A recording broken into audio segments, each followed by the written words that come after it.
Hello, everyone, and welcome to episode 6 of... I think it's 6. Yeah, season 2 of the iSphere. Today, we're talking about hell. I was casually browsing Netflix today, and I saw something that had the words Scottish Highlands in it. So I had a wee look at the description for the film, Falling for Figaro, and all it took was me watching the little kind of pop-up bit from like the film that plays automatically, and I thought it looked horrible, so I was like, yes, I have a film to cause Joy psychological damage with. Hey Joy, I know what we should talk about. It wasn't the trailer. It was actually for the record, as I see in chat, it wasn't the trailer. It was like specifically the the wee segment that Netflix plays that's like from the middle of the film. The preview. Yeah, the preview. That's it. But yeah, Joy, what were your thoughts? We've watched some bad Scottish rom-coms together. Castle for Christmas comes to mind. I can't even talk. I'm so upset about this film. There were a lot of things I went into it thinking, wow, this could be genuinely good. You have Danielle McLeod, who is a plus-size actress, being portrayed as like a sexy, competent woman, and she's like very desirous to all the male characters. And then she has no chemistry with anybody. It's so disappointing. I mean, if your rom-com has me rooting for the rich CEO boyfriend and not the guy from the small town, something went wrong. Something went very wrong if I'm rooting for the ex-boyfriend. I felt really sorry for him.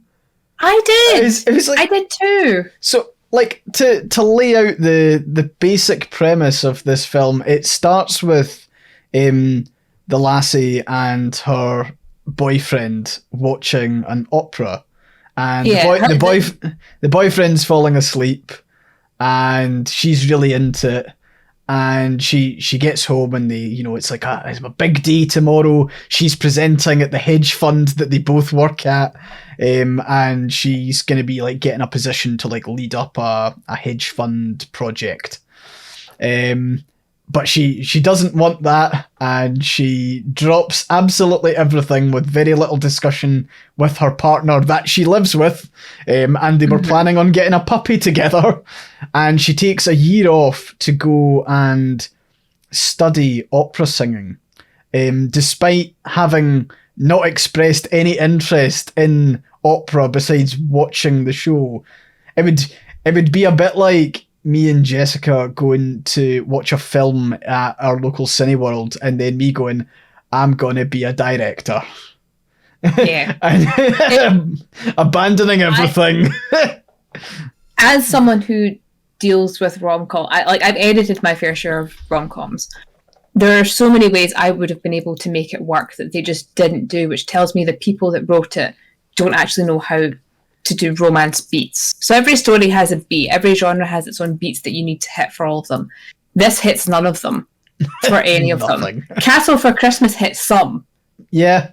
This does not hit any of them. The way you could have introduced it, like, she's like, oh, I've always had a secret passion for singing. Okay, then you need to show her singing in the intro, not just watching YouTube videos of people singing. You need to show that she has some sort of interest. Have her singing in the shower or something, But and I think the fact that it opened on them spectating an opera, that's just something that is kind of associated with like wealthy people going to the opera, like a night out at the opera kind of thing. So yeah, didn't get that. I think you're spot on about the beats though, because I'm thinking how me and Joy were scratching our heads before we started streaming, and it was like, why was this set in Scotland? There is no reason for this film to be set in Scotland. The far north of Scotland. Like, why would you go to the far north to learn opera when the most prestigious opera trainers are all in London, which is where Millie, the main character, is from? Yeah. And And it, like the way they do it is it's basically the master mentor lives in this remote Scottish town that has nothing bar a pub, really, and farms, and so it's like they have to get her up there somehow. So of course she's got a contact in the like Royal Conservatory or Conservatoire even, and she basically gives her the phone number for Joanna Lumley, of all fucking people, who lives in the Scottish Highlands. And I think it probably is worth saying this film is set majority in the Scottish Highlands, but so few of the cast are Scottish. Like, none of the main players in the cast are Scottish at all. Like, Scotland is very much used as like set dressing, and that's about it. It's a curious trend I've seen with a lot of these kind of the Netflix attempts at like Hallmark stuff, is that it's always a Scottish rom-com. The main characters are never Scottish. It's just set there. Yeah. So it's a bit like you're going to a theme park to fall in love. Yeah. But they're using the popularity of Scottish romances to get it's like when you have like the way the algorithms work. You pick the most popular algorithm on, like, if you're doing publishing or media, you go for ones even if they don't strictly apply, to try and get more traction so that more people are likely to click on it. And I think Scottish rom-com was included to try and get the Scottish rom-com fan base, because that's huge. Yeah. Like in the romance industry in America, Scottish romances are absolutely massive. And I feel like it was just purely marketing. This could have been set anywhere in the world. In fact, it could have been set in Australia, because all the opera singers were dubbed by Australian opera singers. It didn't need to be in the UK. It could have been a fantastic Australian comedy rom-com set in Australia, and the actual singers could have been able to sing instead of dubbing over these characters that are, for some reason, in Scotland. I can't believe that this film makes me want to compliment A Castle for Christmas. Because even they handled the Scottishness of the setting, like, slightly better. Like this is really, really ham-fisted. As in, like, she arrives to go and find this mentor, and she stays in a pub. The pub's called the Filthy Pig, right? And then you've just got this, like, fucking barrage of, like, oh, there's no internet. Oh, they don't have computers up there. Oh, there's no hot water in the bath. And you're like, come on, fuck. Like, I hated it. To be fair, there are some houses in Glasgow that are like Scotland in general that do not have those things. But the same is true in England. But like, there are remote parts of English countryside where internet is sketchy. Plumbing sketchy because the buildings are old, but the Scottish tropes are always, oh, there's no telephones. Oh, and it's like, we invented television, barren wasteland. I mean, it was. Oh, I knew it was coming, because when she goes for her audition with this mentor who wants to hear her sing first, and like, they're speaking on the phone, and she's like, "Oh, do I send you do you want a sound file?" As if she's going to, like, send her it remotely. And she was like, what the bloody hell is that? And Joanna Lumley's fucking accent. He's like, oh, it's something that you would listen to on your computer. I don't have a computer. And it's like, fucking hell. It's bad. And I feel like that's the introduction. And then you've got this really, like, I don't know, the characterization of all the Scottish people in it's really annoying as well, because the first Scottish person you meet is the owner of Gary the Lewis. pub. Yeah, it's Gary Lewis, who's the dad from Billy Elliot, and he kind of plays these kind of typecast, gruff Scottish characters that their only default setting is grumpy, tight-fisted, and it was so bizarre. Like, he's an owner of a pub, and he will not let her rent this room because he doesn't want to have to do the laundry. He doesn't want to have to cook meals for her. He doesn't want to have to show her around. He's like, it's not worth it for 45 quid a night. And it's like, you would have no business if you did that. It's like, why the fuck do you own a bed and breakfast with a pub? Yeah. But yeah, like that right away was awful. You've then got you're then introduced to the grumpiest wet wipe of a man who's supposed to be the romantic interest. Hugh Skinner. I don't know their names. I don't want to look it up. Did you look up IMDb? I've got it sitting in front of me because I wanted to see what kind of travesty this was. But yeah, I'm gonna have to pull it up now. The main character's name is Max Thistlewheat. Yes, that was painful. Yes, I've noticed there's a lot of films that begin with "falling for." Yes. But yeah, you know what's weird? Like top cast, like. There's someone called Juliet who's apparently the top cast. Yeah. As in over Danielle McDonald. Who was Juliet?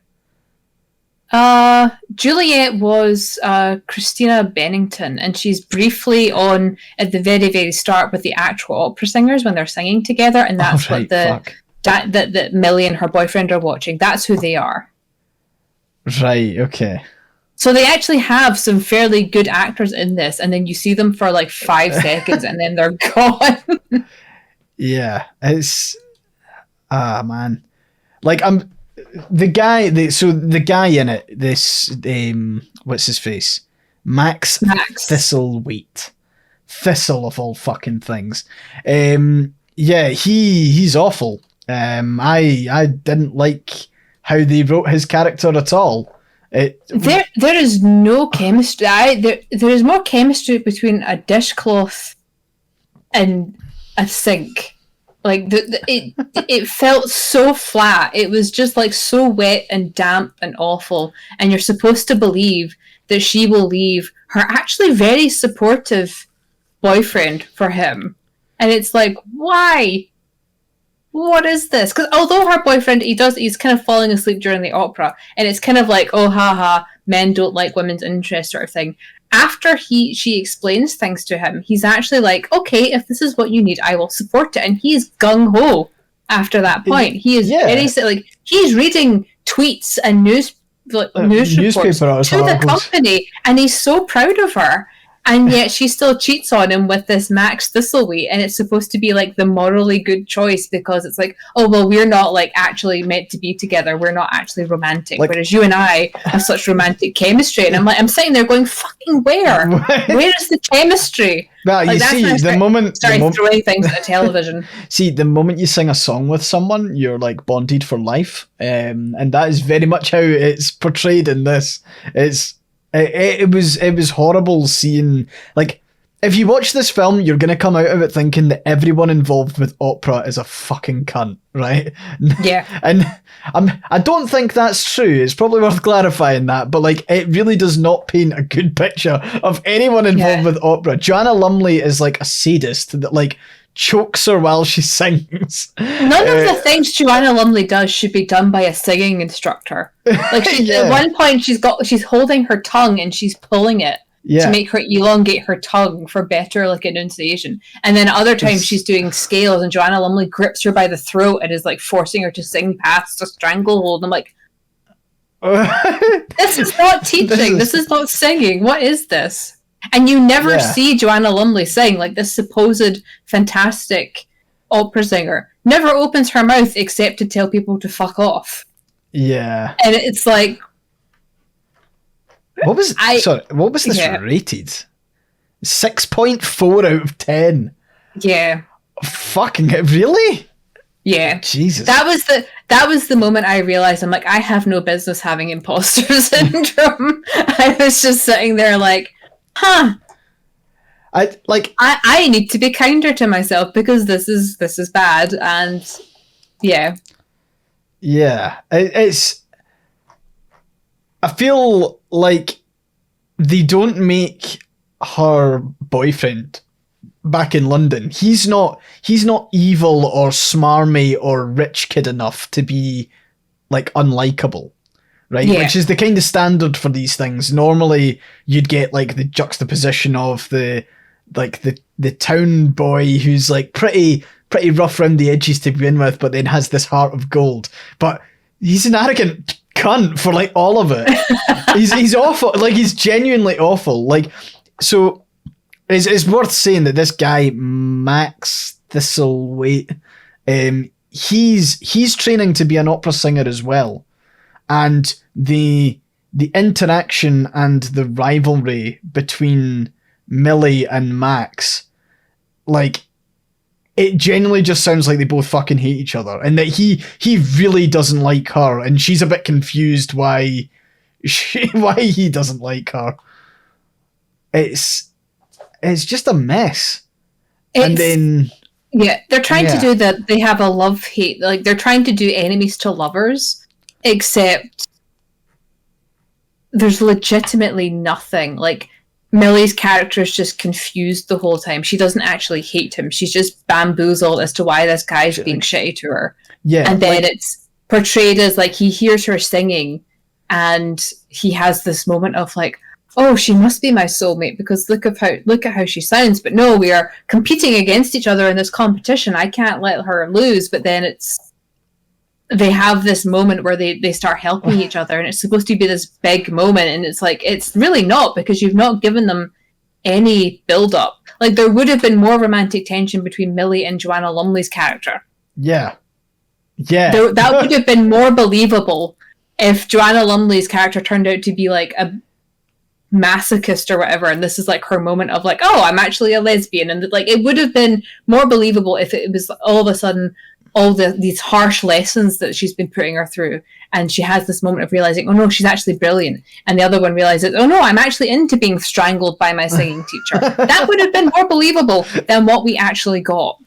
Yeah, I mean, like, so Max is training with Joanna Lumley as well, but also does like all of the fucking jobs in the village. He's the maintenance guy, he's the cook at the pub, and like, he's just so deliberately rude to Millie at like every fucking like turn. Like, he slams her food down in front of her the very first night, and then when she's actually singing with Joanna Lumley the first time, he's like banging on all the fucking pipes outside to doing throw all her the off. plumbing, yeah. It's like, yeah, there's no reason for Millie to like this guy at all, but he hears her sing and then suddenly does a complete 180, and then is like really helpful, and he's given her books about how to like sing better, and like whether you know how to warm up properly and all this kind of stuff.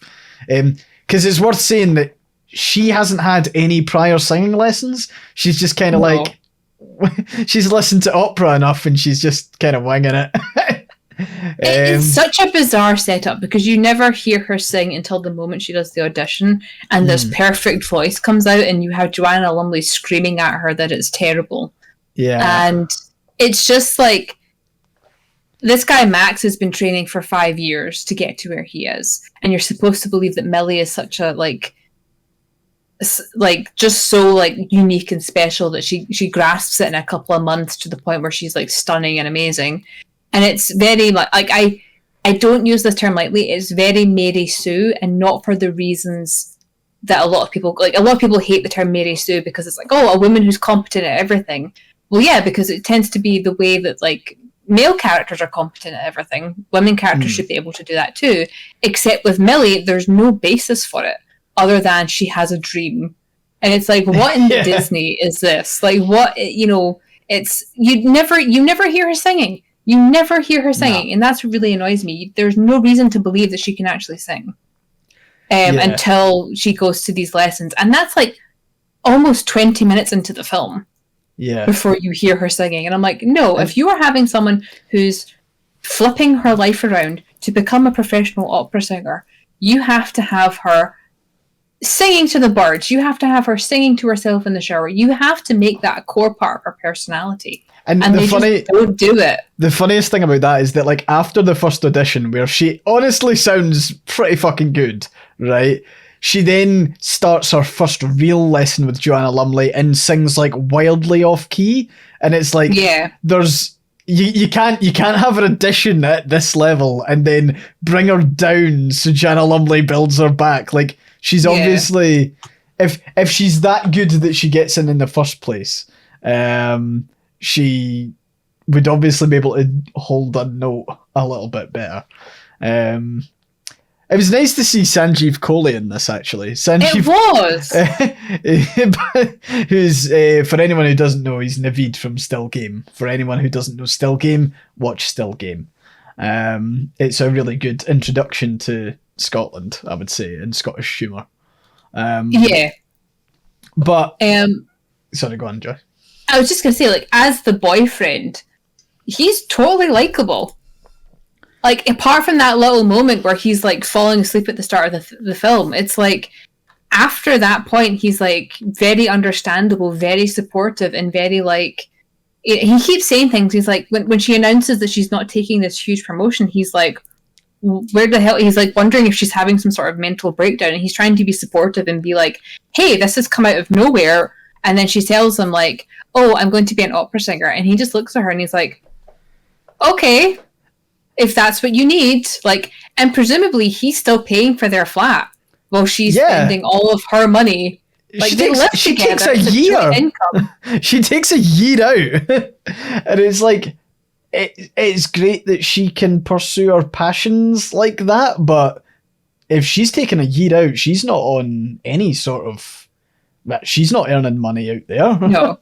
I was watching it and I was like, what in the privilege is this that you can take a year off to go learn opera in the Scottish Highlands whilst your boyfriend keeps your London flat by himself? I'm like, how much money do you fuckers have that you couldn't have just went to opera singing lessons in London? Yeah. And so the, like, I don't want to say the romance is blossoming because it never fucking blossoms in this film once. But, like, basically, they're a bawhead away from, like, kissing for the first time, and the boyfriend from London surprises her by visiting. And obviously, he's, like, really enthusiastic, and he, like, tells her about how proud he is, and, like, then, like, I thought that scene was really short-lived, and then he just goes back to London. He spent a night with her. Like, one night, he missed her so much. He went to the Scottish Highlands for one night before going back to work. From London, he drove up. From London. That's like a fucking 9-hour drive. Yeah, oh, more than that. It'll be, I think, from London to Central Belt, I think it can be about 10 hours. Yeah. So he's fucking floored it all the way up to Scotland. But yeah, so he spends the one night and then goes down. And I noticed that there was quite a lot of scenes where the camera really lingered on the pair of them in bed, as if it was like showing that they're growing more distant, but they really weren't the entire time. They were, and a lot of the time, the growing distant was her having a conversation with him whilst he's asleep.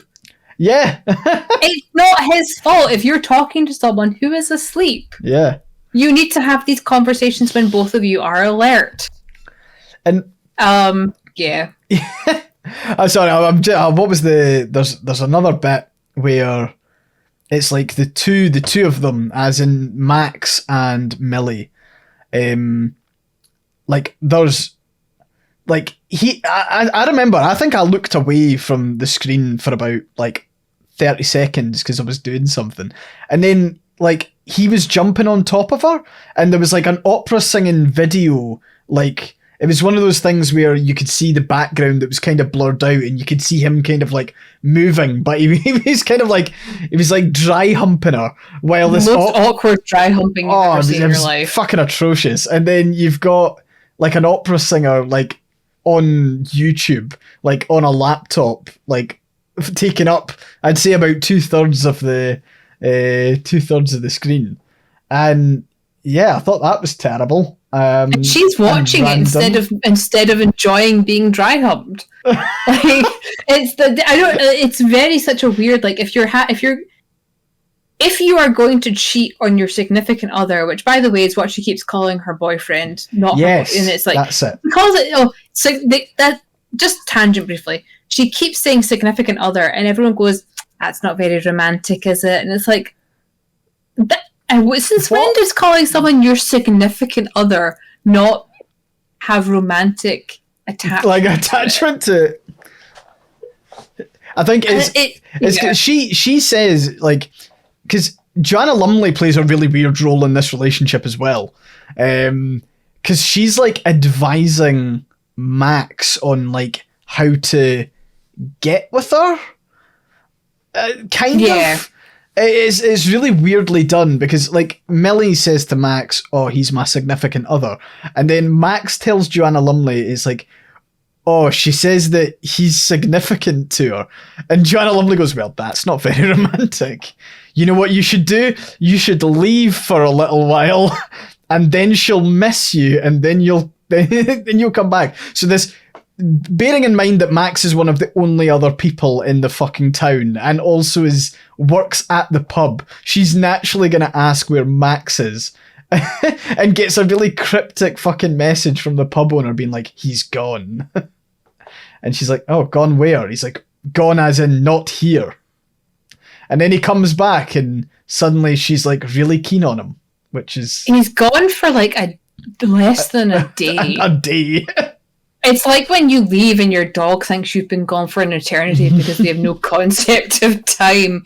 It was just like he could have literally been down the shops and she would have been like, "I miss him so much." And it's like, when he shows up, it's like, "Oh, he came back." And it's just like, girl, he was gone like maybe half a day. Yeah.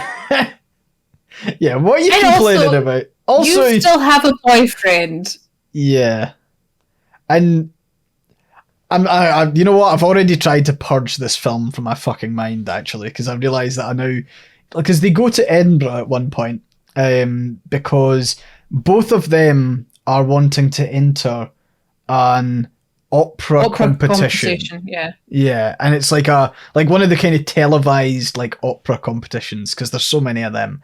And, it's supposed to be like Strictly Come Dancing, I suppose, but for opera. Yeah. Yeah, that sounds about right. And so they go to Edinburgh because Edinburgh is one of the like areas of audition. And Joanna Lumley and Max travel together in this like proper old car because they're all quaint and parochial and from the Highlands and they don't have modern cars. They don't have technology.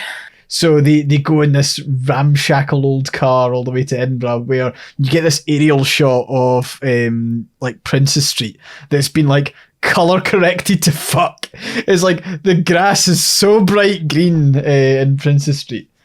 And then yeah, so they end up singing. She sings "Twinkle Twinkle Little Star" in opera form, and apparently this blows the mind of everyone. It shows everyone how brave she is and how opera doesn't have to be pretentious. And I'm like, it's fucking opera. It's opera. I'm like, yeah, if you're taking... They said that he was singing perfect Italian. He was very good. And he was like, it's emotionless. I'm like, how can it be emotionless? It's opera and it's in Italian. It's the most emotional thing on the planet. And she's singing "Twinkle Twinkle Little Star." And they're like, it's so brave. And it's like... Because what drugs are you on? That's the thing. So this is published in a newspaper, and it's like this, like the guy Max who sang in Italian. It's like he is technically he's excellent, but there was no emotion in this. And then she fucking sings "Twinkle Twinkle Little Star," and it's like rising star in the opera scene. Everyone's standing to applaud, and it's just like Jesus wept. Fucking hell. So they both end up qualifying for the main event, which is in London, I'm guessing, and they end up going. I've noticed that there isn't really a conflict, and this is maybe back to your Beats thing, but there isn't really a conflict between the two of them. Like he's obviously an arrogant dick for like the majority of it, and then they kind of dry hump each other a little bit. I mean, he dry humps her. She's like too busy looking at opera singing on YouTube. We've all been there during a video essay. And there's no like conflict. There's no like coming together and then like a bounce off and like there's nothing like that. I think they try. There's no tension. Yeah, there's no tension. And they try to treat all these big moments as like, oh, the break in tension. And they haven't built any tension to break. Yeah. it's like having a romantic attachment to a vibrator at this point, because that is what he is functionally serving as. He is an inanimate object that she is latched onto because her boyfriend is not there. And it's just so, like, and she has this, like, the moment where she's, like, apologizing to him for not wanting to sleep with him, and he's like, no, that's fine. And it's like, and she never once is like, oh, she's like, it's not really cheating because we didn't sleep together. And I'm like, is it though? Is that how that works? Like, I mean, I know couples have got different, like, levels of what they consider to be cheating, but I'm pretty certain kissing someone and having dry humping still counts as a breach of trust for some people. I mean, we never find out because it's not like the boyfriend's ever fucking told about it. You know, you never get to see his reaction. It's and then it's justified her breaking up with him because she realizes, oh, he's not actually supportive, and I'm like, bitch, where? Like the whole time with this, she's like, he doesn't support me. I'm like, the man drove from London to the upper north and is funding your life. He's funding everything. Yeah, he's keeping your job for you. Yeah, it's worth saying as well before we get into. I was slightly ahead of Joy in my watching, so I was seeing Joy's reaction to stuff that I'd already seen, and there was a couple of like what the fucks and oh this is really bad, and then I was just waiting for it, and I just got block capitals what the fuck sent to me. So it's worth saying Max, the guy who's like up in the Highlands also learning opera, has tried to win this opera competition twice and has failed both times. And this is his third and final attempt for some reason. It is not explained that there's a cut-off. Maybe he's too old. I don't know. But this is his last chance to win the competition. And Joanna Lumley, in her expert, I'm going to mentor you opera ways, like tries to basically construct an emotional scene for him to be able to riff off of to have a powerful performance. But before that, so yeah, he proposes. Well, he constructs the power of, he like constructs the scenario in which he'll get rejected. Like that was my interpretation of it. I might be completely off the mark, but he proposes to Millie at this competition before before she gets off stage. She gets off stage. Sorry, she gets done off wonderfully. Stage. He gets down on one knee immediately. His ring box has a blue LED light in it. It has a light in it. He proposes. And she runs away and throws up. And it's right before he's supposed to go on stage and he's supposed to sing Figaro, which is supposed to be about a man singing about his accomplishments and like having happy emotions. So he's setting himself up to fail so that he has a justification for why he loses the competition. Oh, it's because he's just been rejected, therefore he didn't give it his all, I think. Oh, that's not how I saw it. I thought he was going out of his way to get rejected to like reach an emotional depth that he's like incapable of.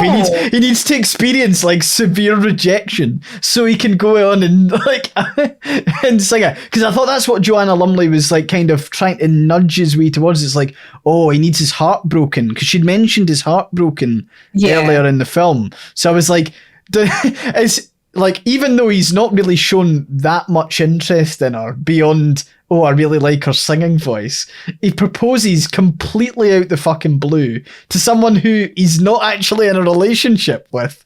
Her boyfriend is watching her perform, and the boyfriend's in the audience.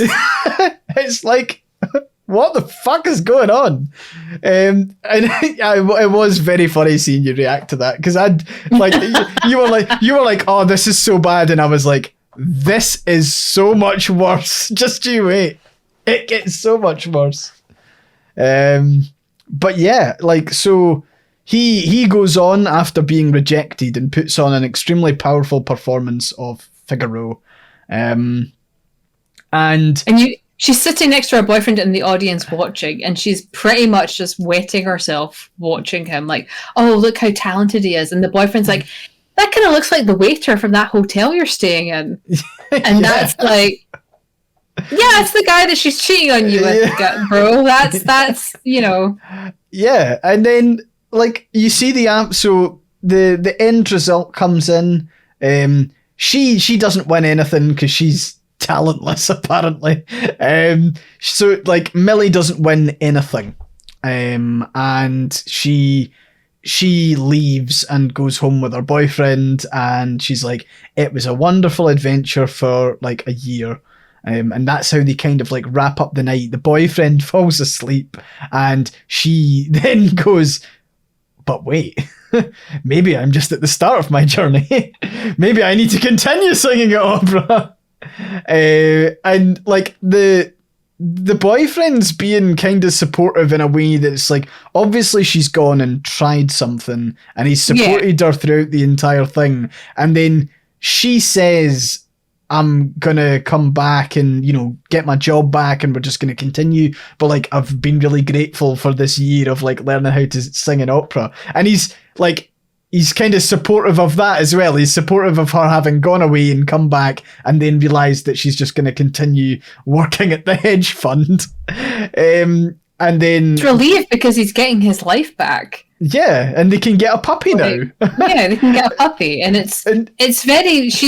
it annoys me so much that she keeps saying he's unsupportive, and I'm like, where?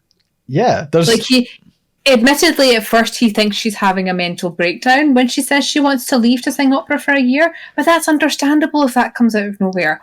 That'd be like me telling Mothman, by the way, I'm leaving for a year to go learn skydiving because it's suddenly my passion because I watched a YouTube in it. He'd be like, have you taken your meds today? Like, he would just be like, where is this coming from? What do we need to discuss that you feel there's such a need to chase this adventure that you want to upend our entire lives? Yes. And the boyfriend's reaction is very understandable. And then Millie's reaction of, you just don't understand me. And I'm like, if this was my friend, I would be like, this could be some sort of episode. As someone who deals with mental health myself, I would be looking at that and going, like, it's not just that she's acting crazy, it's that she's acting out of character. And sorry, we've forgotten to mention, like, one of the crucial things she says at the start over dinner with her boyfriend, where she's like, oh yeah, I pretended to have a therapist when we met because I wanted you to think I was deeper and more complicated than I actually am. So there's so many red flags with her. There's so many red flags. She's straight up been lying to her boyfriend about, like, needing and having a therapist. Which is probably grounds for needing a therapist, to be honest.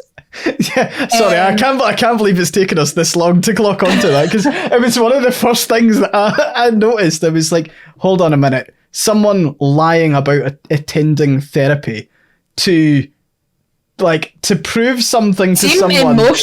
Seem emotionally better than they actually are. That's that's like manipulation. That is, he entered into that relationship under false pretenses. That's not just, I didn't tell him I wear makeup every day and he's surprised when he doesn't see her with her false lashes on. This is literally she's pretending to have a greater mental and emotional stability than she actually has.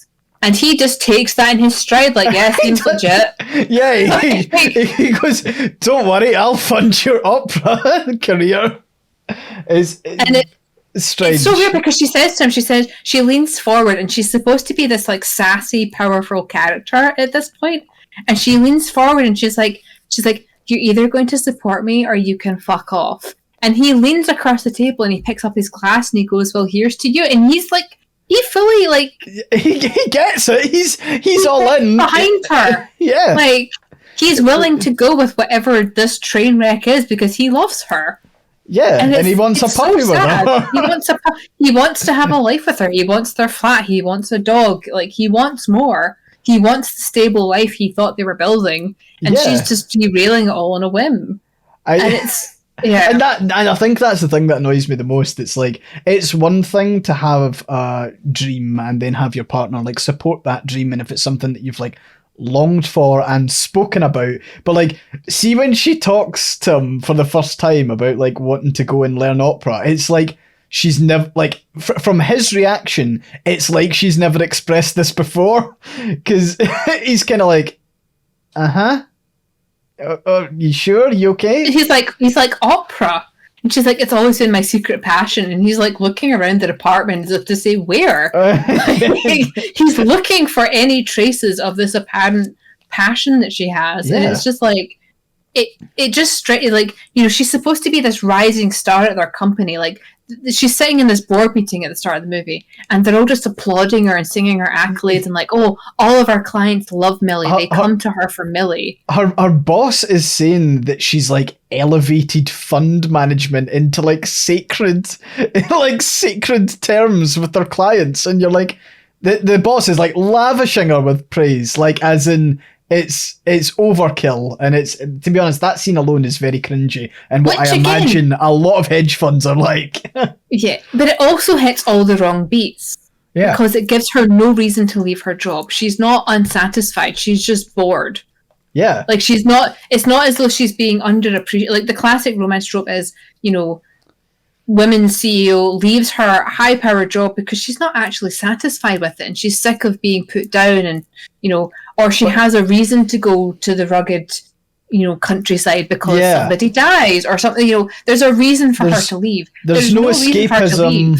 There's nothing. Like she's literally progressing as well, which I think's like, it'd be different if she was, like you said, kind of like stuck.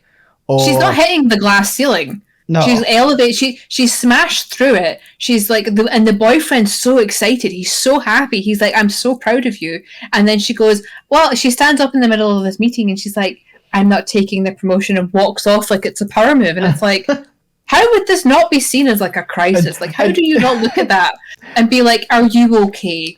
And she treats that, you know, she treats it as if it's a major flaw that he doesn't immediately just go, okay, honey, let's just give up everything and go join the circus. Like, it's so weird. The thing is, the boyfriend, the rich boyfriend, the hedge fund manager boyfriend, is in the room with her when she rejects it. And it's like, so hold on, they didn't even speak about her not taking this job as a couple. Like, she didn't mention it to him at all. It's almost like she decided during the meeting that she wasn't going to fucking do it. And to be honest, I think the end of this film kind of sums it up. So Max, having actually won the competition for that third time that he managed to finally win it, he gets basically transported into like the upper echelons of like all the famous opera shows in like London, right? So he's doing that as his career now, and he's very well heeled, and he's got a secretary, and the secretary's running and saying, oh, your partner has fallen ill this evening, but we have 2 replacements for you. Which replacement would you choose? We have this person who's a total bitch and a cunt, and she's nasty, but she sings okay. Or we have this young up-and-coming star, Millie. And I don't know how long this is supposed to be after the competition. It's 3 years. Oh, is it 3 years? It's because it flashes up on the screen that it's 3 years later. But this is this is after she's gone to bed with her boyfriend that final night, and she's talking, and she's like, "Oh, are you rolling your eyes at me? He's asleep." Yeah. And then she sits there and she goes, "Oh no." And then it cuts to 3 years later, and it goes to Max living this like fancy life as an opera man. Yes. And it's so weird. The pacing is so weird. It's such a stupid time jump for the last 5 minutes of your film. Like, I wouldn't, like, okay, 3 months, 6 months later, yeah, sure, I can kind of believe that. 3 years, and apparently she's been training opera all this time. She's obviously not been training it with Joanna Lumley in the Highlands. She's been training it somewhere else, and she's she ends up being chosen to be his partner, and they sing together. But before they sing together, there's a brief discussion where he goes, "And how's your significant other doing?" And she goes, "He's not so significant anymore," or something like that. And it's like, what the fuck is happening? It's like your supportive rich boyfriend who funded your year-long fucking escapade into the Scottish Highlands, and supported you the entire way through while you were earning nothing and not doing your job and chasing your quote-unquote dream of being an opera singer. Apparently, he didn't make the cut, apparently. It's just... Yeah. Again, it's because she's having the conversation with him while he's asleep. Yeah. She thinks he's non-communicative. He's unconscious. It's not that he doesn't communicate with you. It's that you only talk to him when he's asleep. Yes, I mean, we never have proper conversations, she says, at 3:00 in the morning as the guy's asleep for work the next day. Fund her lifestyle. Yeah, it's such a strange film. And I suppose just bringing it back to this film absolutely doesn't need to be set in Scotland. It absolutely doesn't. It is it's the cheapest form of cash grabbing, just having Scotland as kind of like your fantasy rom-com backdrop. I'm trying to think, there's like one scene in the pub, which is actually the scene from the preview on Netflix that's insufferable. And it is like she's sitting eating dinner and like all of the Scottish people in the pub are like all staring at her because she's watching her. She's the incomer. We don't like incomers. You know, that kind of fucking level of it. So she's with their fancy cell phone and her fancy laptop and technology. I know. And she's like, "Oh, so what did you do in London?" And she's like, "Oh, I was a hedge fund manager or a trader," or whatever she says. And she's like, and why did you come up here? And she was like, "I wasn't satisfied." And they have the Scottish woman who apparently doesn't know what hedge funds are, goes, "Was the pay crap?" And she was like, "No, I just wasn't satisfied." And it's like, so you came here. It's horrible. It's horrible filthy film. pig to find yourself. Yeah, you came to the filthy pig. And it's so annoying because it could actually be good.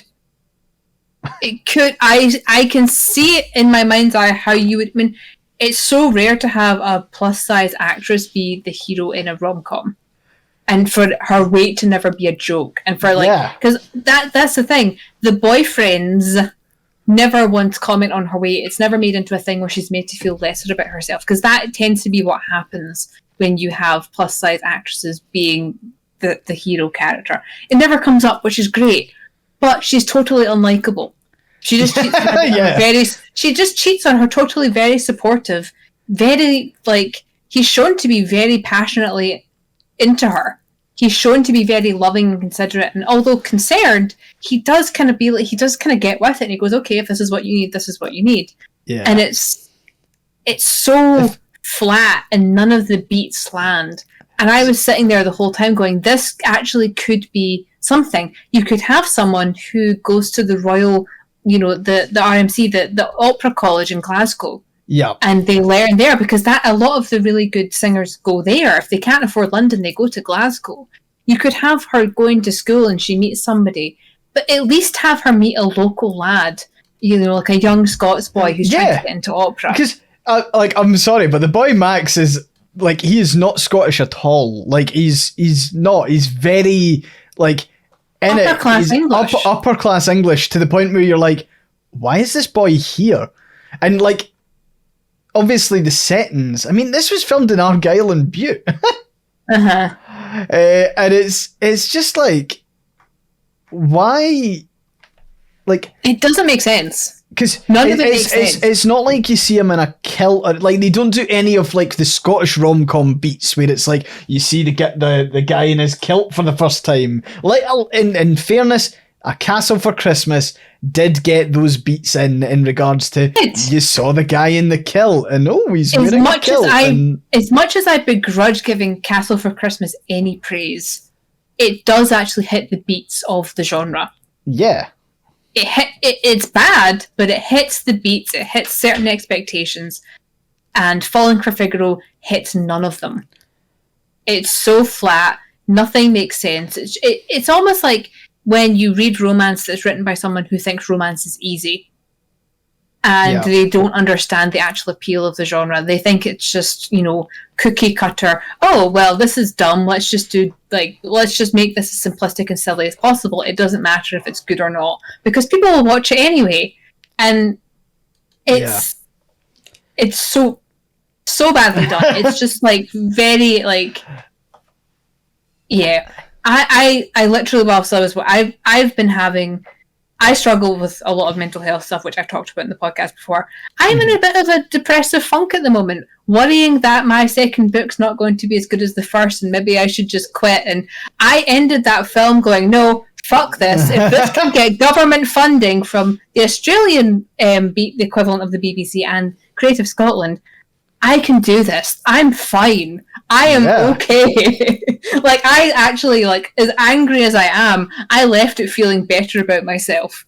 Good. You should. I cured my depression briefly because I was like, holy shit, this is terrible. You know what's weird? See, looking at the IMDb reviews, right? Don't trust anyone who reviews anything on IMDb, right? Because all of them are thick as mince, right? This review says, if you like opera, for opera buffs, this is a pleasure to watch and listen to. It doesn't go deep into the mechanics of opera singing. It's the hobby of the film. It's singing, not like Twinkle Twinkle Little Star. it's not like a fucking deep dive into the world of opera. No. It's genuinely atrocious. One of the reviews is, bet you've never heard Twinkle Twinkle Little Star like this before. 8 out of 10. What? I'm seeing way too many, is this someone... Okay, so I have an internal movie rating, schema in my head, right? As in, there are very, very few films out there that deserve a 10 out of 10, right?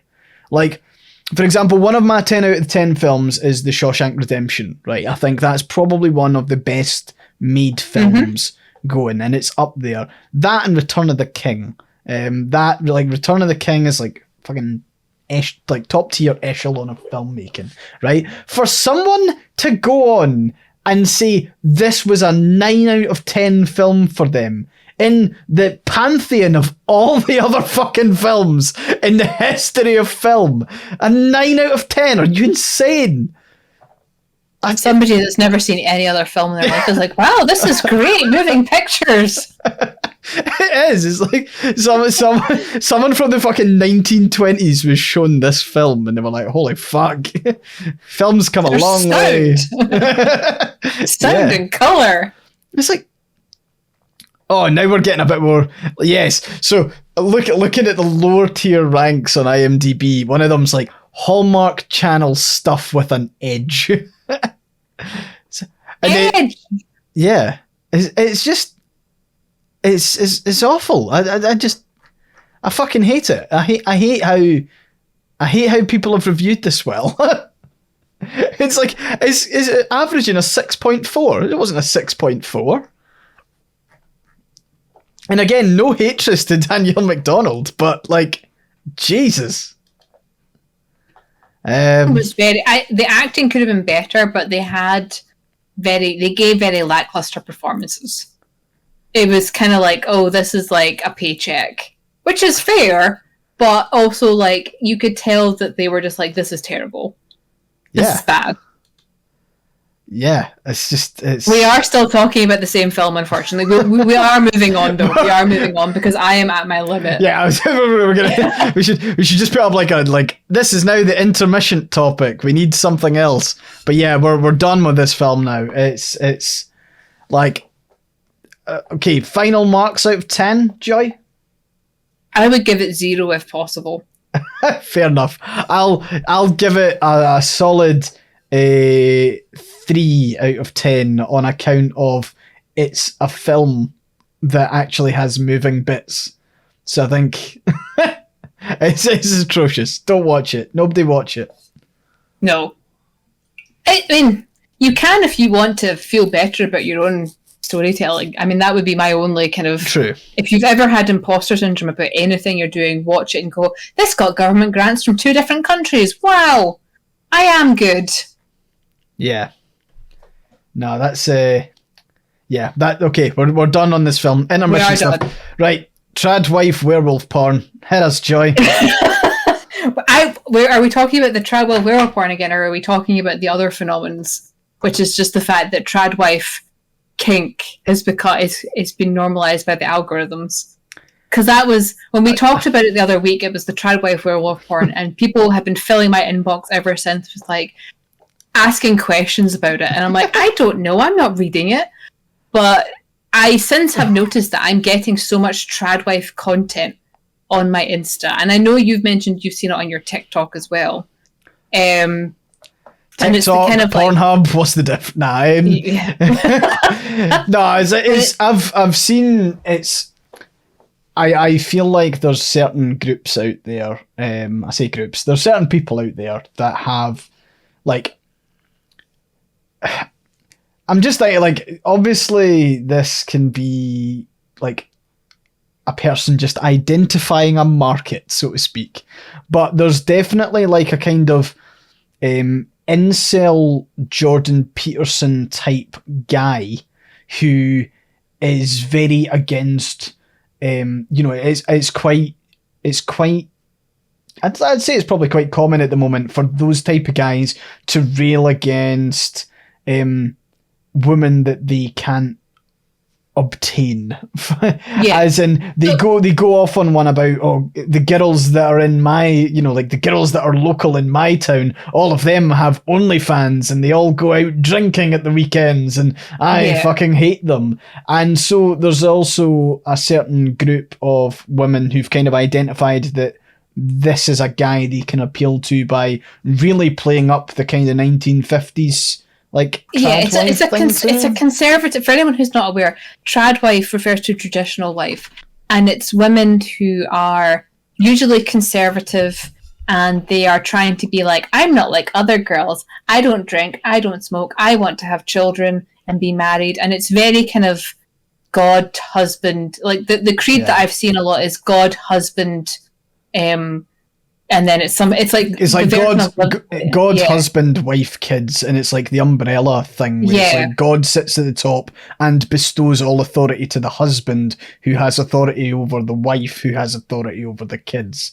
And it's like it's very Christian culty. And just admit you've got a breeding kink like the rest of us. Yeah, pretty much. But it came up the other week in the podcast because I was talking about the Instagram ads that I keep getting for trad wife werewolf porn, where it's the duty of this traditional woman to basically breed with the alpha king, and it's very Andrew Tate meets conservative woman who's happy to lick the boot as long as she gets power over other minorities. And there has been a fairly large rise in women who are feeling confident in saying, I'm a trad wife. And they talk about all the things they do. And the couple of examples I've seen are that they talk about the gratification they get from being under their husbands and being subservient. And I'm watching it and I'm sitting here going, that's just a kink. It's not the natural order of life. Because they frame it as it's the natural order of things. That's why it feels so fulfilling. I'm like, just say you have a submissive kink and you want your husband to be just say it. Just say you want a slave master dynamic. And you want to do it 24/7. Just say it. because it's not the Just natural own it. order of life. It's just a kink. You have to be. And people have been getting very angry because people like myself have been calling them out and going, you realise you have a Stepford wife kink. You want to be a 50s, you want to be treated like an inanimate object. Yeah. Like, you have to, and it, as someone who used to do a lot of the alt kind of gothabilly fashion, it's really weird for me coming into it from that perspective of these women are dressing in a style that I would consider to be alternative, but they see it as a reclamation of traditional values. Yeah, they whereas see it for as me, beautiful. it was whereas for me, it was part of my queer identity was, that kind of subversion of the 50s tropes where you have the fashion, but you make it your own and you are still your own person. And, it's very kind of, there's this clash between it because the gothabilly community is very much, you get these people coming into our spaces and going, wow, I love your fashion. And then they find out you're a raging bisexual and you're suddenly getting pushed out of your own space because they want the fashion, but they don't want the association of, the sex workers who use gothabilly looks to get trending and all that stuff. Yeah. So it's a really weird kind of thing, but Instagram and TikTok are not taking them down. And it's really... I think you're, when it comes to the stuff that I've seen, a lot of it has been, there's the kind of standalone videos where... I feel like it almost ties into the aesthetic stuff that we were talking about a couple of weeks ago, where aesthetically they are sorting out the kitchen and they are putting things away in the right order, or they do the kind of classic kind of tradwife thing of they're baking a pie for when the husband comes home and letting it rest on the, at the window, and they go through all this, but then you've got the other content where it's very much them doing the kind of pick me thing. And they're saying, I'm not like the other girls, and it's I would much rather be tending the kitchen than having an OnlyFans. And Joy talking about rockabilly sex workers, and I goes, so I've seen some videos. I mean, color me surprised. Oh, come on! It was just research for the podcast. What are you talking about? Yeah. But no, is one of the things, and that's where the backlash is coming from. So people are now it was almost, people were kind of ignoring it while it was all about here's my aesthetically pleasing video of me sorting the cutlery drawer or whatever the fuck they do. But then it became criticizing other women, being oh, I'm not on OnlyFans. Instead, you can subscribe to me on another platform where I don't post anything like that. Subscribe to me on Instagram so you can watch me clean my house instead. Yeah. And so that isn't going to be somebody's kink anyway. It's just, it's so... the double standard of I'm not like other girls whilst being like every other bitch is just unreal. And it pisses me off so much because they're in my spaces. They're coming into the tags that we curate as part of the queer community, and they're being very much oh no, we don't want you having this fashion aesthetic, this is ours. And it's pretty sure it belongs to everyone, but you don't it. For me, it's very frustrating because I'm not really involved in that fashion scene anymore, just because I don't have the time and energy to do that level of upkeep. But I'm still all my friends are still there, and they are getting content taken down because they are not posting tradwife stuff. Their content gets taken down. They're all dressed the same way. How come the queer stuff's getting taken down, but the tradwife stuff where they basically, it's hate crimes. They're getting away with saying hate crimes. They're getting away with being transphobic and using hate speech. But because it's, they're dressed very pretty and they look very conservative, therefore it can't be breaking the rules. Whereas my friend tags her gothabilly stuff as LGBT, her stuff's down and demonetized. What's going on there? I wonder if it's the same phenomenon that's happening with the tradwife werewolf pornography that's using stolen content all over Instagram and TikTok. They don't get taken down, but I can't even pay for my ads to go through. Instagram just refunds me my money and is no, you don't meet terms of services. And I'm for my own content that is not in breach of terms of service? Yeah. But it's, it's very frustrating to see this level of our stuff is being like immediately classified as kinky and overtly sexy, and I'm going, these people just have like green kinks. They just want a slave dynamic. But they don't recognize that what they're doing is a kink. They think it's a universal. This is the natural order of things. And it's like, no, that's it's very insidious. And it was funny at first to keep getting all the trad wife werewolf pornography that used Hermione and Draco images. It was kind of funny at first, but now I'm getting seriously pissed off by it as these people push the actual queer community out of our own tags. And they're just, they've just completely taken over. Like there was one that I followed, the Gothabilly hashtag, and it was like, it used to be you'd see people with bright coloured hair, a lot of piercings, but then they'd have the kind of like the 50s aesthetic, but slightly different. And now all I'm getting is a lot of the vintage people that are trying to live more like true to themselves, which, okay, but being true to yourself, does that mean like, and a lot of it's always people that want to return to the 1950s before civil rights. It's like, there's definitely an air of that. In fact, there was one lassie who like was making a passionate argument that she really did want to experience what that time was like, and everyone in the comments was kind of going, yeah, what, like the whole like racism stuff, and she was like, no, obviously not that, but I would definitely like to experience the 1950s. And you're like, okay. You want the aesthetic of it. And they always say things like, I want to go back to when you could go on dates and have a milkshake. You can still do that. You can still dress the way you want to dress, and you can go have a milkshake with the boy. I promise you, the boys were not being any nicer back then. You were still getting pressure for sex because they bought you that milkshake. And it's such a weird like disconnect. It's very much like, I want to go back to the way it was, and it's like, nobody does. Yeah. Because the way it was is not the way you think it is. You have this internalized ideal of something that doesn't actually exist. It's the ideal from propaganda that was based on the oppression of like everyone else around you. It's like that thing where people always say, remember when flights were like this, and it shows you all like the proper vintage flying ads where like the air hostess would like have a trolley with a fucking roast meal on it and would like carve a roast meal onto your dish, and it's like, yeah, you know that was available to like fuck all people.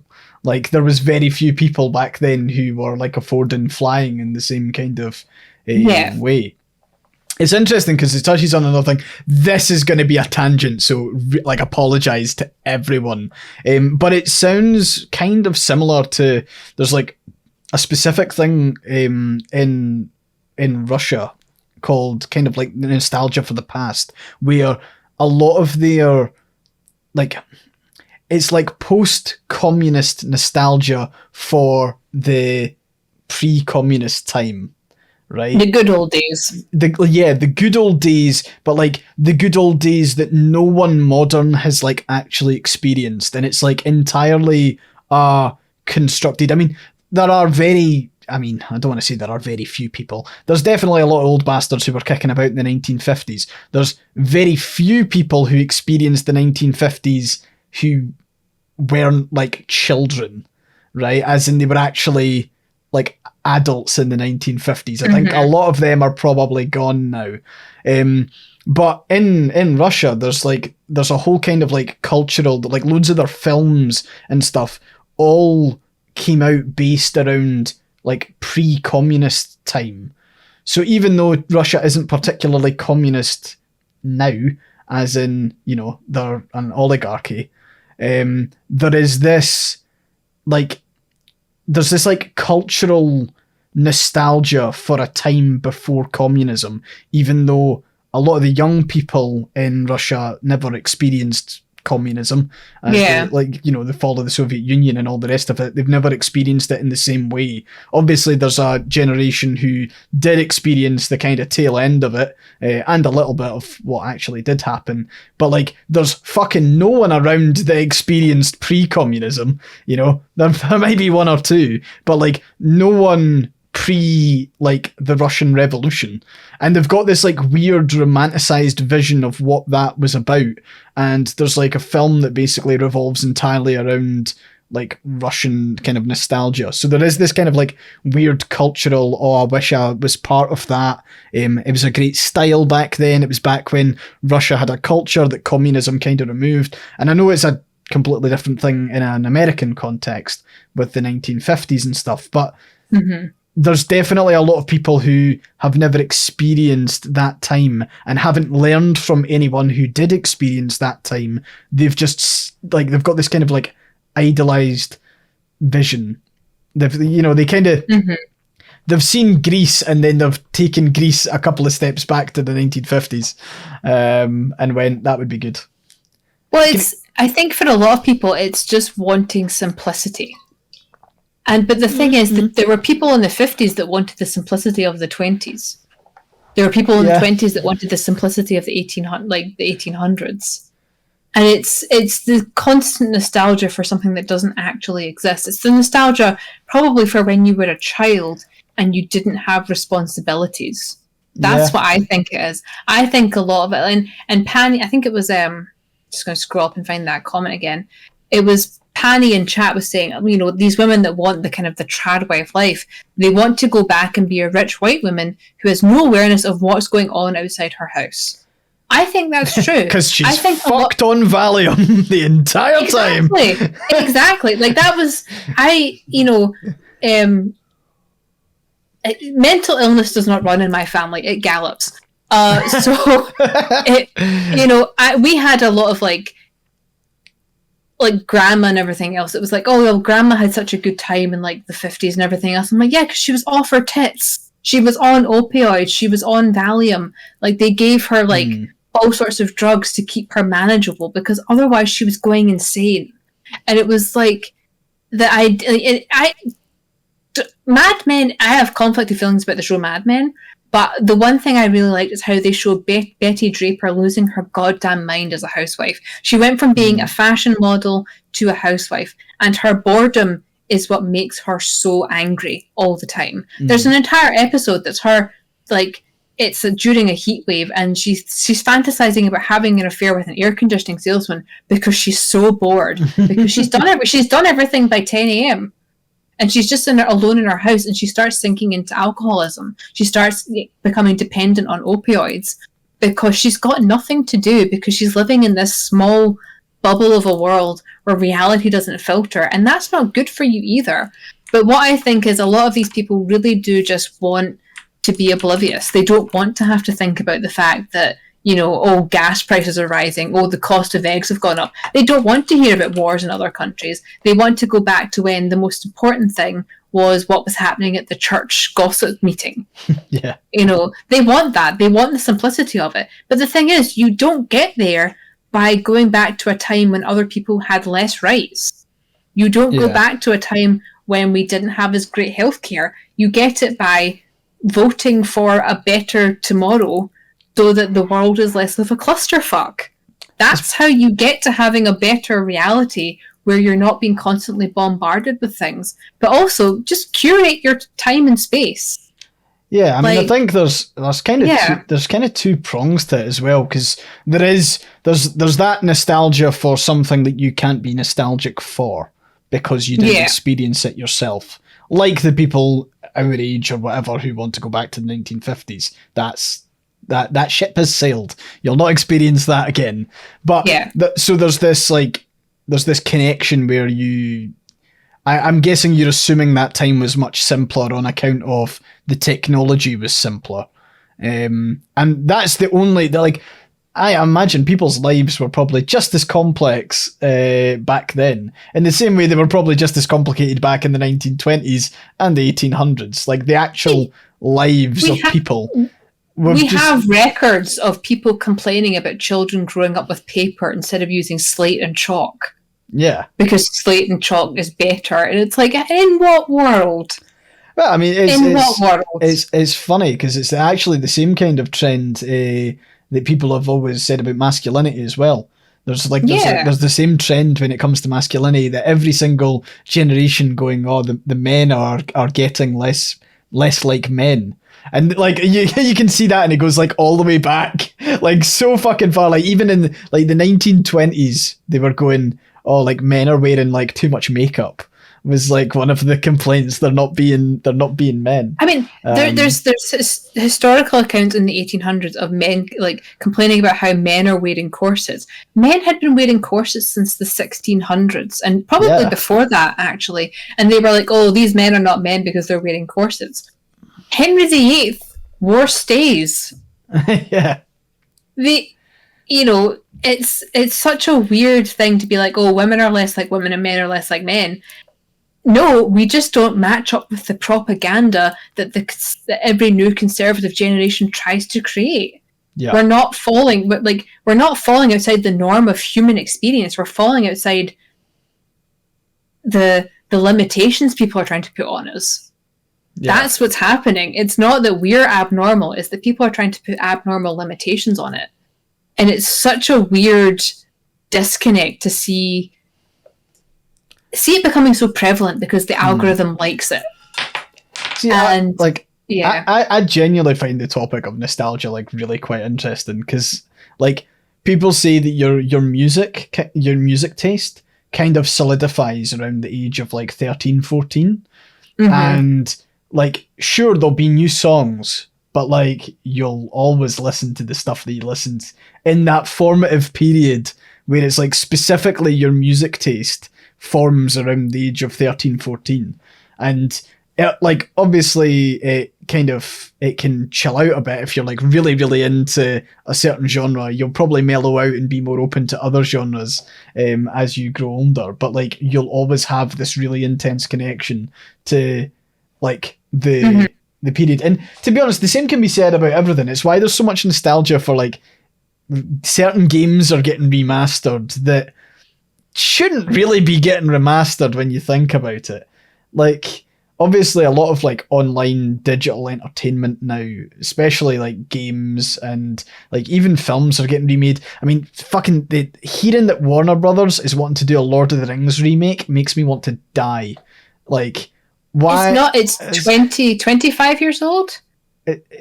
It's not old enough to remake. It was 2003. It's 20 years old. Will be when Return of the King came out, and they're already thinking about remaking them. And it's like those films still stand. I mean, there's films that came out in the fucking 1960s that we've not felt the need to remake. Remaking Casablanca. Yeah, nobody remakes Casablanca because it's a classic. Exactly, and like I do think that. There's just like for like the most recent one was like the Dead Space remake, which I think that would have came out probably when I was in the middle of high school. So did I want the Dead Space remake because I was like, this game definitely needs remade and it needs to be improved, or did I want to feel how I felt like I was in the middle of high school, where times were simpler and I didn't have as much bills to pay, that kind of thing. And I feel like that is like it's not the same nostalgia that's feeding into your tradwife stuff, but it's definitely nostalgia when it comes to it's where it starts. It's people going, I want what I had when I was younger. I want to feel it. I genuinely think so much of it is born from a desire to be bombarded with less content and also to have less worries. I think that is a huge part of it. And that's valid. But the answer is not take away, campaign for the rights of others to be taken away. It's to shut your phone off and to do something that gives you purpose. go for a snooze and turn off your notifications. Yeah, exactly. I mean, I think, there's definitely I would love the world to be a bit more quieter. And I do think that obviously the rise of social media in our lifetime and us being like, I mean, that's another thing that I think why we see so many people being quite doomerist on social media is because every single small fucking story that happens. And I feel like obviously there was like news back then, but a lot of the time you weren't seeing an individual on the ground who'd filmed a video on their phone and uploaded it to Twitter, and you're seeing like, and sorry if this is a bit heavy, but like when Russia invaded Ukraine, like the amount of video content that is just so like graphically violent. Like I still occasionally see videos of like grenades being dropped into trenches and seeing people's reactions to those, like, you know, that wouldn't have been fucking available to anyone 10 years ago, let alone, you know, 20, 30 years ago. Yeah. And I kind of do understand that there's this desire to almost be like, I'd much prefer there was that time where I could just shut myself out completely.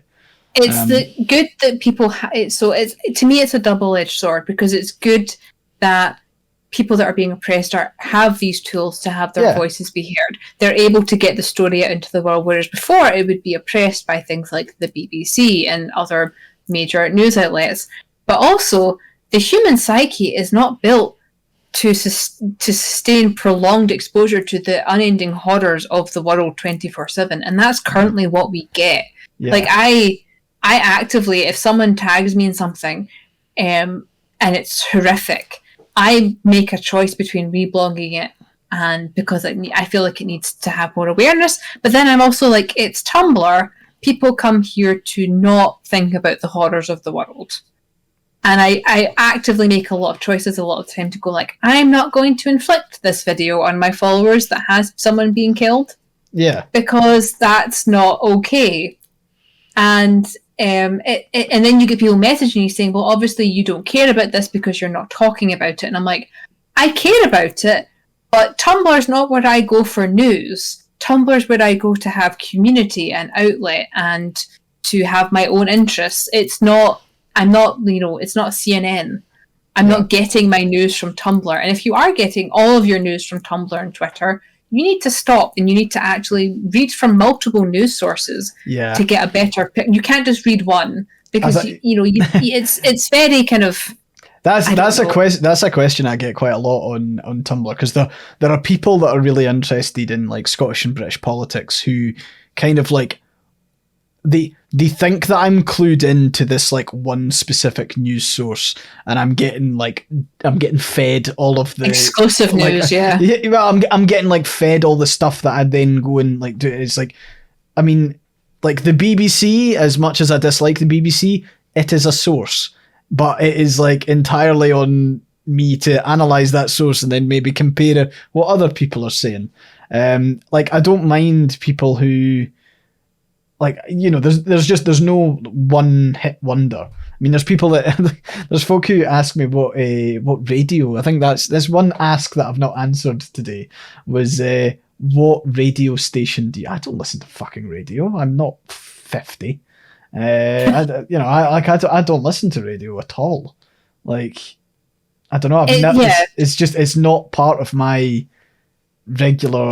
And the answer is you can't have just one. Yeah, because that will get you. It will mark you with bias. Like obviously there are limits. I do not touch anything with Fox unless I want to see what Fox is saying so I can understand what the fuck is happening. But it's like you need to read from multiple sources if you want to have as unbiased a view as possible, and you also need to learn to research when something you're being led. Yeah, and it's really interesting for me because as someone who is part of a minority, I'm disabled.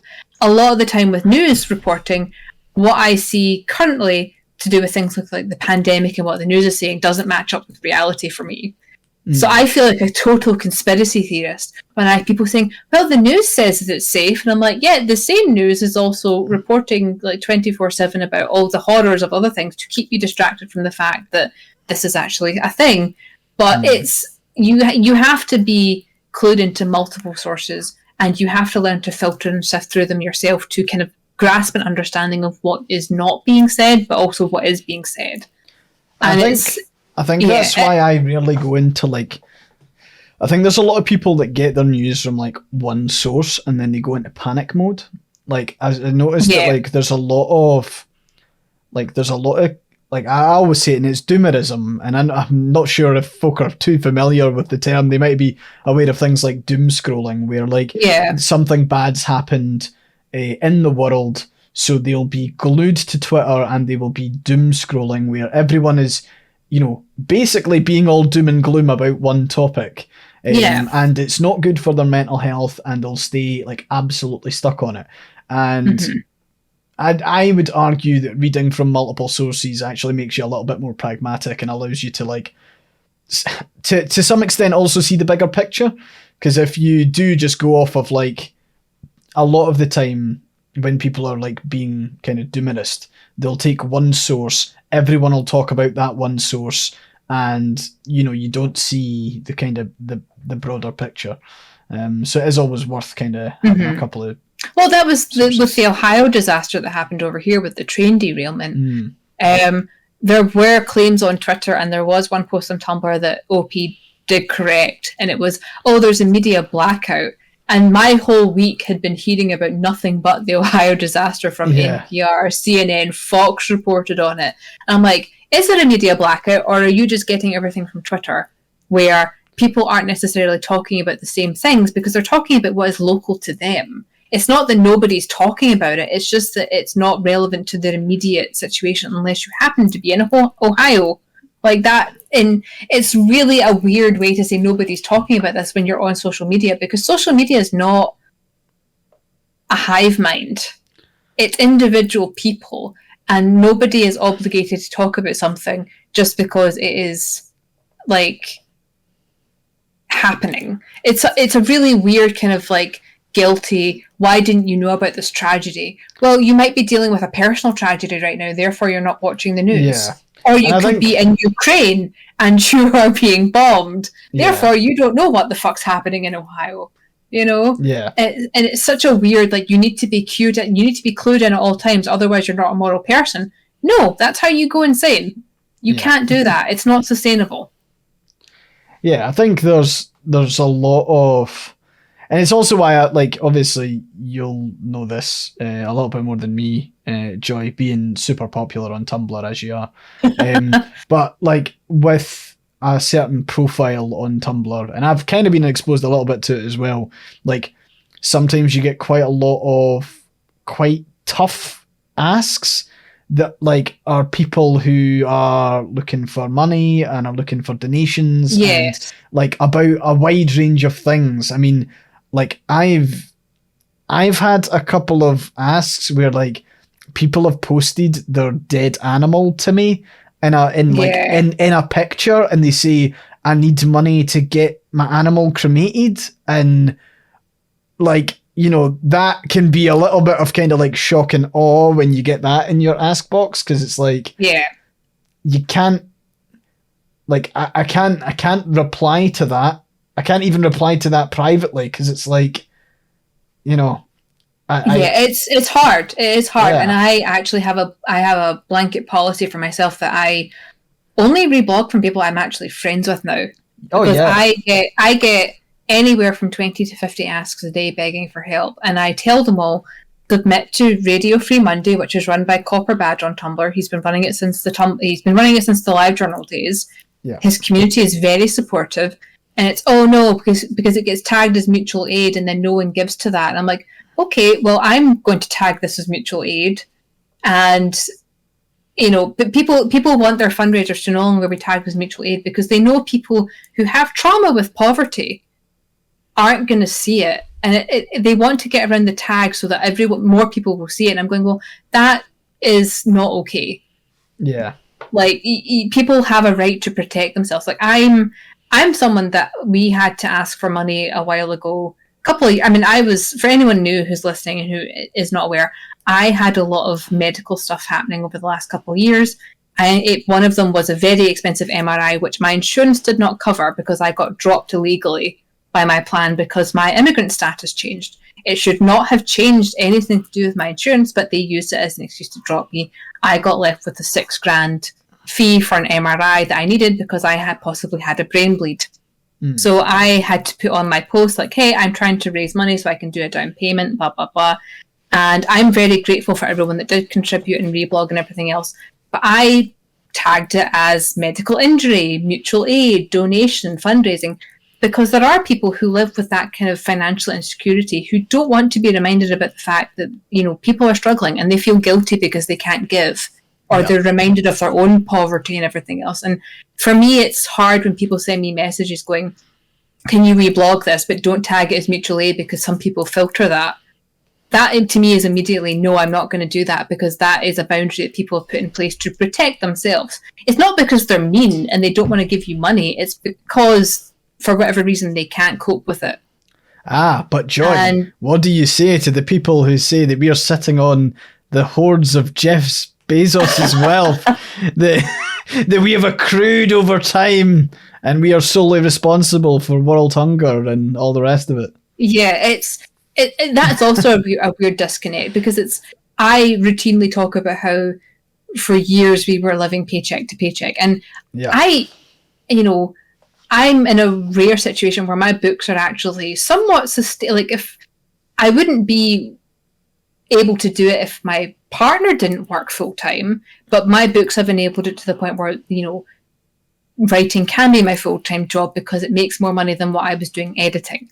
And it's a very privileged, unique position. But at the same time, Amazon still takes like 80% of my income. Yeah.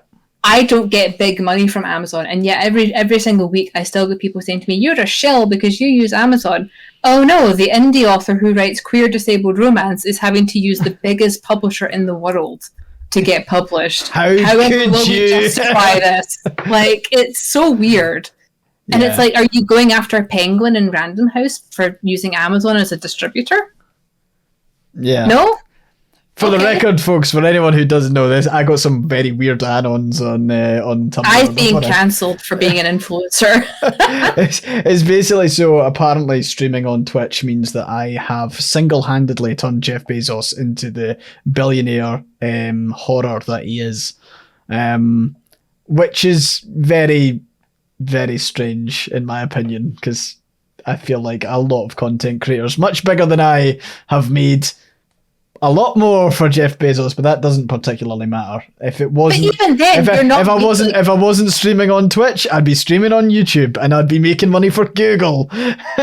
So you can't win. But even then, the money that Twitch, they don't make huge revenue from Twitch. No, they don't even make huge revenue from KDP, which is Kindle Publishing. I would be surprised if Twitch they make their money from the marketplace. I would be fuck's sake. Sorry, Anti-Mimetic just gifted a sub to Jeff Bezos. Thank you, Anti-Mimetic, for that. I'm gonna fucking screenshot that and post it on on Tumblr. Make somebody's head explode. But I think, like, if it is extremely hard to do anything in this world when 3 people own fucking everything. It's hard not to touch that. So, I mean, most hospitals use Amazon hosting services for their online MyChart and everything else. They use Amazon. You cannot, like, when Amazon servers go down, because everywhere goes down. Twitter goes down, Facebook goes down, and it's everywhere at this point. It's like saying, oh, well, can you buy... It's like trying to boycott Nestle and finding out Nestle actually owns the all-organic, hippie, crunchy chocolate bars you've been enjoying this whole time. Yeah. It's so hard to have boycotts when everything is now a monopoly. You're not just boycotting the shop down the road. You're trying to boycott a multi-billion corporation that owns other multi-billion corporations so that you don't even know. Like, they'll specifically, like, the Dagobah chocolate that everyone thinks is super crunchy and hippie, that's owned by Nestle. Or is it Nestle? Yeah. But yeah, everyone's like, it's all the kind of, like, they purposely market themselves to not look like the parent company so that they'll get the people that are boycotting the parent company to go for that. And it's insidious, it's everywhere. And you can't criticize people for, over the pandemic, there was people saying, oh, stop using Amazon for deliveries because of this. And I'm like, cool. What are people who live in remote areas supposed to do? What are people who have disabilities who can't leave their houses during this pandemic supposed to do? Yeah. Like, you can't turn around and say to somebody who's getting their medical supplies from Amazon, which, by the way, you can get a lot of medical supplies on Amazon cheaper than you do from your own health insurance, in the US at least. You can't turn around and say, well, you're in the morally deficit because you're using Amazon to stay alive. No, the problem isn't the people, it's the billionaires who own all these corporations who have created these monopolies that you cannot escape. And it's so annoying. There was a slight moment there when I went, an Ice Sphere episode that talks about capitalism? What? I know, imagine that. how have we ended up at this topic as well? It's almost out of character for us. It's almost as if it's the shrouded shadow that exists everywhere. But the constant nightmare we're living with. It is interesting though, and I think it's why, like, obviously there is you try and be as ethical a consumer as possible, but it genuinely it's genuinely impossible, because somewhere along the supply chain someone's getting fucked over. Doesn't matter if you're buying ethical coffee beans or whatever it is. There's like fair trade and all this kind of stuff. Somewhere along that, it's someone's getting mistreated.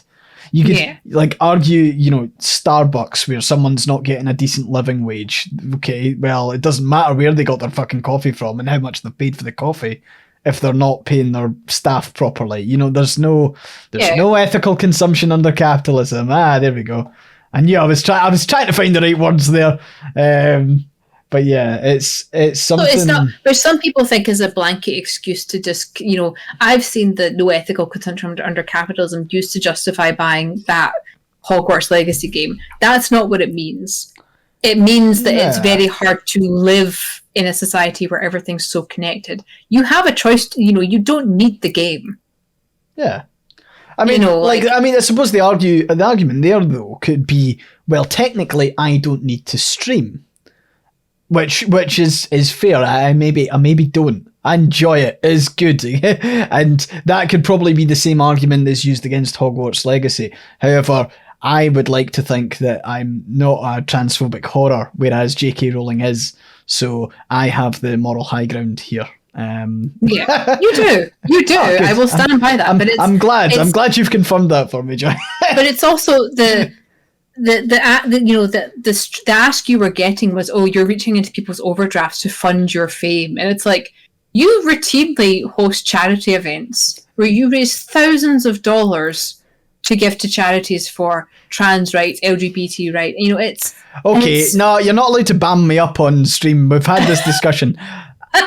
Also, I almost want to send that ad on like a fucking screenshot of my bank balance. I am not sitting on hordes of wealth from people's overdrafts. It is very, very not. Do you know what's actually fun? Like, so this week, it's not funny because it's actually quite tragic for a lot of people, but Instagram announced that they're no longer giving people bonuses for reels.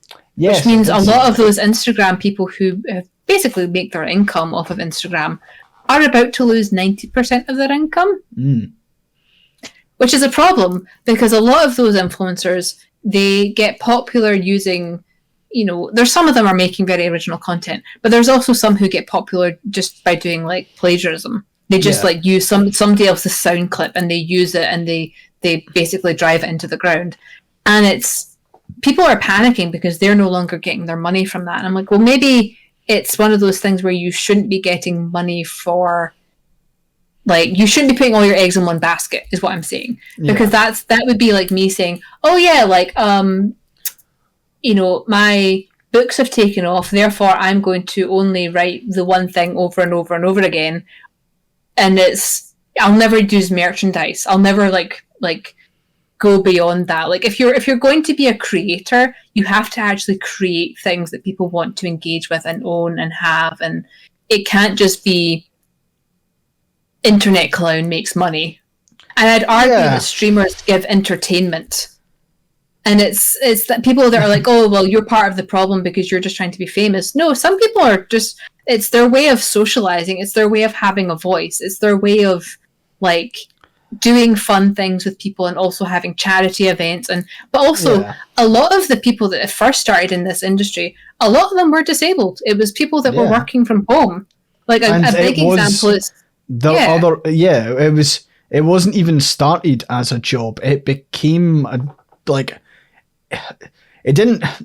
it didn't start as a job. It started as just like streaming or doing whatever, and it became a community, and that community wants to look after its own. I mean, like, one of the things that, like, and again, I really don't like talking shop when it comes to streaming, because it is a bit weird, especially to do it on stream. But like, at the end of the day, it's kind of all about the kind of like community side of it anyway. Like, I'm sorry, but no one starts a Scottish political blog to become famous. What? Like, no. I mean, I could just fucking make a tit of myself on like TikTok and do it that way. You could get more money from dancing on TikTok than what you actually do. By just following trends and getting paid for that, you would make more money. Not even starting trends. I mean, like, I think you made a good point about like kind of original content. Technically, every stream is original content. You never get the same thing twice. I probably tell the same stories several times, but I'm wearing different clothes while I do. But yeah, like, I think it is an interesting thing, because obviously, like, I do this part-time because I have to cobble together other bits and pieces to try and survive and make a living, and pay bills, and it's, you know, I think it's a weird thing to criticize. I would say, because it's not like, I would say affiliate marketing is definitely something that I'm not a fan of. Like, there's lots of folk out there that just peddle like Amazon affiliate links, and that's their thing, and it's not. I don't know. I'm not a massive fan of it, but that's also how some people make their living. And it's the kind of like, I don't begrudge anyone how they make their money. I do, however, take issue when a lot of it's kind of scammy stuff. So you will have influencers that are like, what was her name? Gabby Hanna. She was selling those, like, she was going, oh, look at these makeup brushes. They're so excellent. And they're like reduced from like $40 down to $1. And it's an exclusive deal only to my followers. And it's like, there's a reason they're that discounted. You know they're a scam, and you're taking that deal because you want the money. Yeah. And it's, you know, there are some people, and again, as Spy saying in chat, it's, you know, I begrudge Jess Bezos for how he makes his money, because his money's made on exploitation. Not everyone who's an influencer or a streamer works on the basis of exploitation. There are some of us who actively kneecap ourselves and don't take money from things because we don't agree with them. Like, there have been so many like brands that have reached out to me wanting me to do things, wanting me to promote products, and I go, I could pay off a chunk of medical debt with the money from that, but I look at it and I go, no, it's not a product I would feel okay with pushing at my people and saying, yeah, I love this thing that I never use. You know, every single time I get asked to do a Raid Shadow Legends fucking advert on stream, and it's like, I'm not doing that. I wouldn't do that. I get so much stuff for like, oh, it's the clean living movement, and then I go and look at their product and I go, you realise that people with mast cell disease would all react to this, right? Because although it's clean, it's still got high histamine, and I never hear back from them. I never, as soon as I raise up the fact that, oh yeah, you like organic labeling for cosmetics in the US, there's no real restriction to that.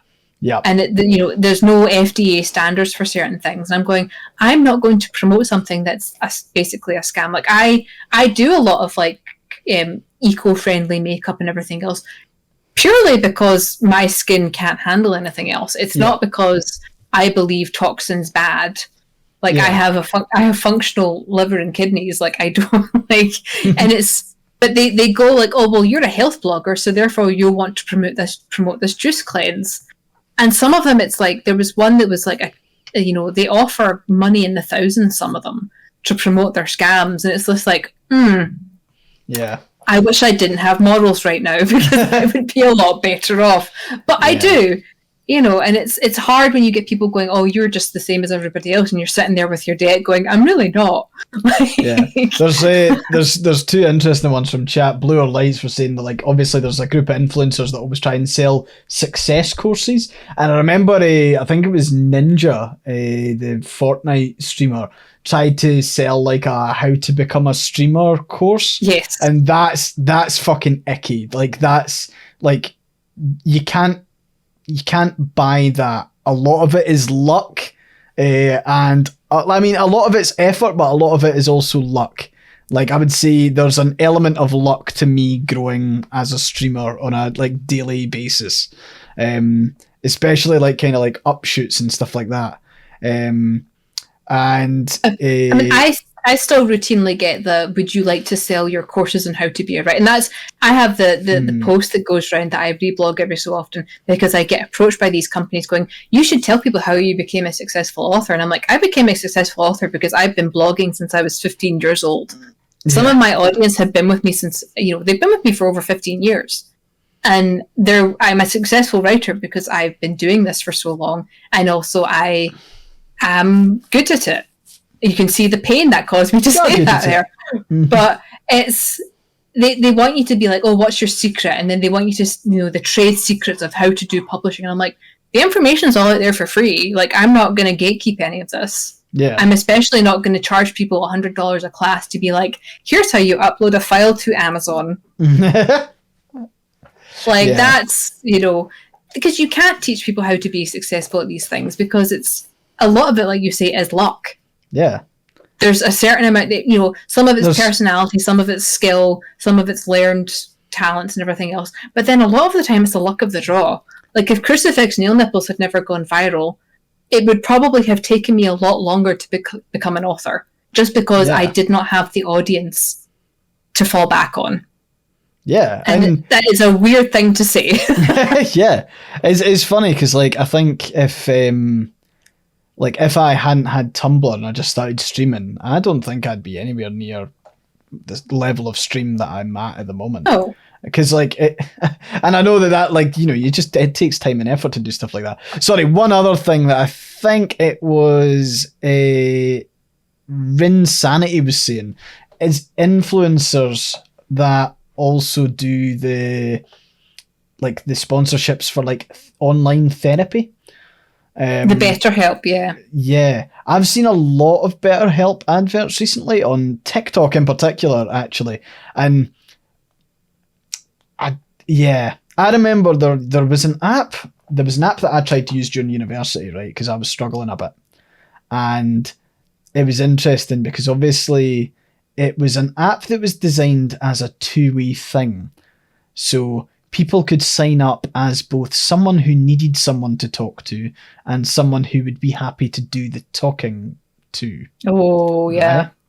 Mm-hmm. Which, like, being young at the time and not quite understanding, like, I mean, I fucking saw through it right away the moment I ended up talking to someone, and it was like right-wingers were using it as a recruiting platform. I remember I'd signed up and someone was trying to talk to me and they were very much doing the men going their own way argument. So the person I was talking to was portraying themselves as someone who would just happily listen and kept on trying to pull the conversation towards, like, try and further isolate yourself.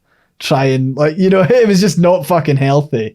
So I am extremely skeptical of anything like that. And I know that there's BetterHelp might have verified, accredited therapists there, but I don't know. There's just something not quite right. Yeah, it's better. I used BetterHelp before the pandemic, actually, and I found my ADHD. I've actually found my ADHD therapist on there. Okay. And she left because she was being treated so badly by BetterHelp. They were withholding her money.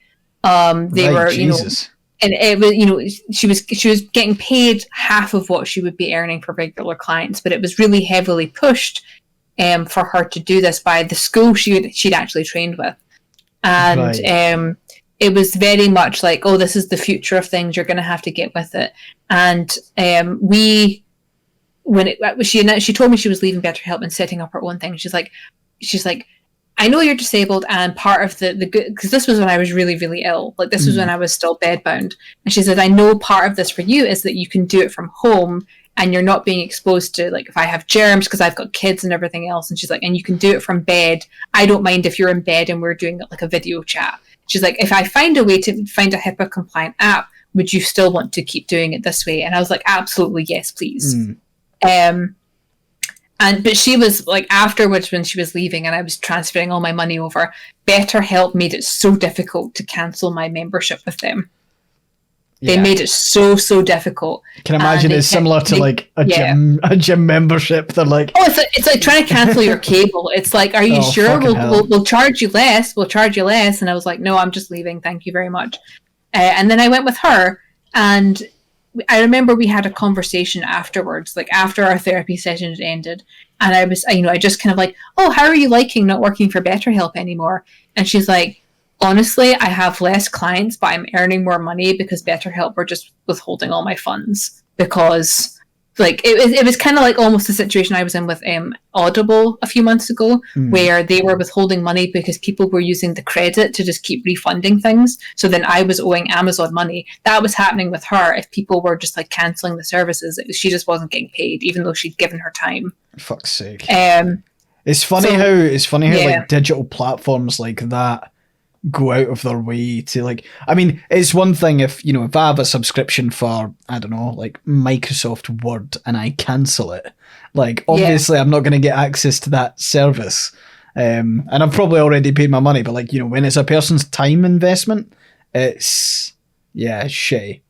But yeah, I think like there's a lot of things with like online digital like therapy stuff that it's not like you said, if BetterHelp's not even HIPAA compliant, the maturity isn't there to do that. And to be honest, your therapist's probably helping more people by having less clients, because like the motivation to help them's there. And like, I feel like someone who does therapy, as in someone who is a therapist, like if they're a good therapist, obviously they deserve that level of money. There's no point in spreading them thin with so many clients that they have to take on more work, because that's less quality for the people who actually need help. So sorry, I've just realised, are we watching our time here, Joy?